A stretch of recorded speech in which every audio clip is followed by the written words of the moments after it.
Hello friend, welcome to my YouTube channel tech की खुशी। So friend, आज हम इस वीडियो में देखने वाले हैं पार्टनरशिप डीड के इम्पोर्टेंस। मतलब हम देखने वाले हैं कि जो पार्टनरशिप डीड है उसको बनाना जरूरी क्यों है, इम्पोर्टेंस क्यों है। So friend, without wasting time हम स्टार्ट कर। So friend, first of all तो हम इसका इंट्रोडक्शन देखेंगे। तो फ्रेंड, इंट्रोडक्शन पार्ट्स को यहाँ पे मैं आपको थोड़ा सा शॉर्ट में एक्सप्लेन करूंगी। क्यों शॉर्ट में एक्सप्लेन करने वाली हूँ, बिकॉज ऑलरेडी मैंने पार्टनरशिप डीड्स के ऊपर एक वीडियो बना के रखा है, जिसका लिंक मैं आपको अपने नीचे डिस्क्रिप्शन बॉक्स में दे दूंगी। इवन अगर आप चाहे तो मेरे आई बटन पे भी क्लिक करके आप मेरे इस वीडियो को देख सकते हैं।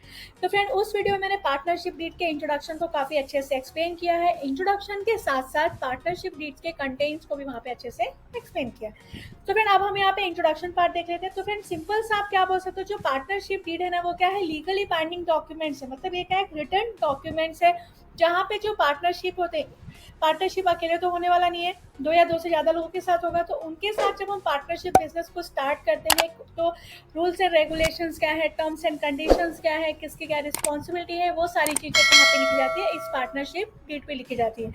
इवन आप इस पार्टनरशिप डीड को क्या बोल सकते हो, पार्टनरशिप एग्रीमेंट भी हम इसको बोलते हैं। तो फ्रेंड, आई होप आपको यहाँ पे इंट्रोडक्शन पार्ट क्लियर है। अब हम इसके इंपॉर्टेंस देख लेते हैं। इंपॉर्टेंस यानी कि हम समझेंगे कि जो पार्टनरशिप डीड है वो जरूरी क्यों है, आपको ये एग्रीमेंट बनाना बहुत जरूरी क्यों है। तो फर्स्ट ऑफ ऑल यहाँ पे देखिए, तो फ्रेंड फर्स्ट यहाँ पे देखिए क्या है, regulating right, duties and liabilities. तो यहाँ पे आप क्या बोल सकते हो, डेफिनेटली आप क्या कर रहे हो, यहाँ पे पार्टनरशिप में हो, पार्टनरशिप डीड बना रहे हो। तो जब आप पार्टनरशिप डीड बना रहे हो तो अकेले बनाने वाले हो क्या, नहीं, किसके साथ होगा, आपके पार्टनर्स के साथ होगा। किसके साथ होगा, आपके पार्टनर्स के साथ होगा। तो जब आपके पार्टनर्स हैं तो किस पार्टनर्स के क्या राइट्स हैं, उनकी ड्यूटीज क्या है, कौन से पार्टनर्स से कितने कैपिटल्स लेके हैं, तो ये सारी चीजें कहाँ पे डिसाइड की जाती है, पार्टनरशिप डीड में मेंशन की जाती है। इसलिए ये डीड क्या होता है, बहुत ही इंपॉर्टेंस होता है। देन उसके बाद आप क्या बोल सकते हो, अगर आपके पास पार्टनरशिप डीड है तो आप क्या कर सकते हो, मिसअंडरस्टैंडिंग को प्रिवेंट कर सकते हो। जो पार्टनर्स हैं उनके बीच में जो भी मिसअंडरस्टैंडिंग क्रिएट होने वाली होगी, उसको आप क्या कर सकते हो, इजिली रिजॉल्व कर सकते हो या फिर मिसअंडरस्टैंडिंग से बचा सकते हो। कैसे हो सकता है कि बहुत सारे पार्टनर्स हैं, उनको उनके राइट्स या फिर उनकी क्या रिस्पॉन्सिबिलिटी है, वो सारी चीज़ें यहाँ पे क्लियर नहीं होगी। इसलिए हम लोग क्या बनाते हैं, पार्टनरशिप डीड बनाते हैं, जहाँ पे हम लोग आउटलाइन पूरा बताते हैं पार्टनर्स का, लाइक कौन सा पार्टनर कौन सा काम करने वाले हैं, उसकी कितनी ड्यूटीज है, उसकी क्या लायबिलिटीज है, उसकी कैपिटल्स क्या है, वो सारी चीजें वहाँ पे मेंशन होती है। तो उसकी वजह से क्या होगा, मिसअंडरस्टैंडिंग कम हो जाती है। Then efficient dispute resolution. तो डिस्प्यूट भी क्या हो जाएगा, आपका कम होता है। क्यों डिस्प्यूट कम होगा, बिकॉज एग्रीमेंट में जब सारी चीजें मेंशन है, तो अगर कभी भी कुछ प्रॉब्लम्स आ रहा है तो उस एग्रीमेंट को या फिर उस डीड को आप अच्छे से पढ़ के उसका आप एक सॉल्यूशन निकाल सकते हो। तो डिस्प्यूट रिजोल्यूशन के लिए क्या है, पार्टनरशिप डीड बहुत ही जरूरी है। आई होप आपको यहाँ पे ये पॉइंट्स भी क्लियर है। नेक्स्ट यहाँ पे देखिए क्या है, profit and loss sharing. Definitely यहाँ पे क्या बोल सकते हो, आप क्या बना रहे हो, पार्टनरशिप डीड बना रहे हो, तो हर एक पार्टनर कुछ ना कुछ कैपिटल तो लेके आता है अपने इस फॉर्म के लिए, इस बिजनेस के लिए। तो कौन से पार्टनर्स का कितना रेशियो होगा, प्रॉफिट हुआ तो उसको कितना रेशियो मिलेगा, लॉस अगर इनके इस बिजनेस में हो रहा है फिर फॉर्म में हो रहा है तो उसको कितना करना होगा, ये सारी चीजें इस पार्टनरशिप डीड में मेंशन होती है।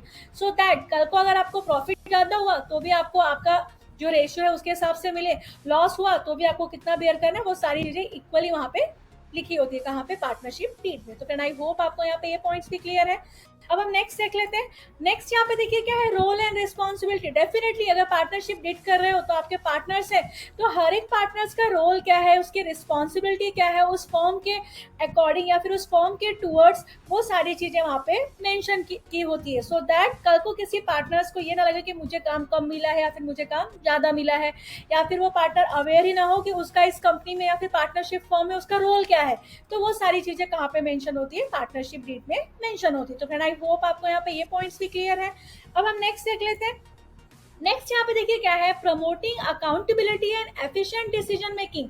तो यहाँ पे क्या होगा, अगर आपके पास रूल्स एंड रेगुलेशन है, सारी चीजें डिस्क्राइब कर दी गई है, तो डेफिनेटली आपको अकाउंटेबिलिटी के ऊपर भी देखना है। कोई भी काम अगर मैंने आपको दिया तो उसके लिए अकाउंटेबल कौन होगा, आप होगा। 10 पार्टनर है, 10 को अलग अलग काम देके रखा है, तो जिसको जो काम देके रखा है वो पर्सन उसके लिए क्या होगा, अकाउंटेबल होगा। काम कैसा हुआ, क्या चल रहा है, उसके बारे में उसको अपडेट करना होगा। देन आप प्रॉपर डिसीजन भी ले सकते हो। अभी डिसीजन एक पार्टनर लेगा क्या, यहाँ पे नहीं, डिसीजन के ऊपर सब डिस्कस करेंगे।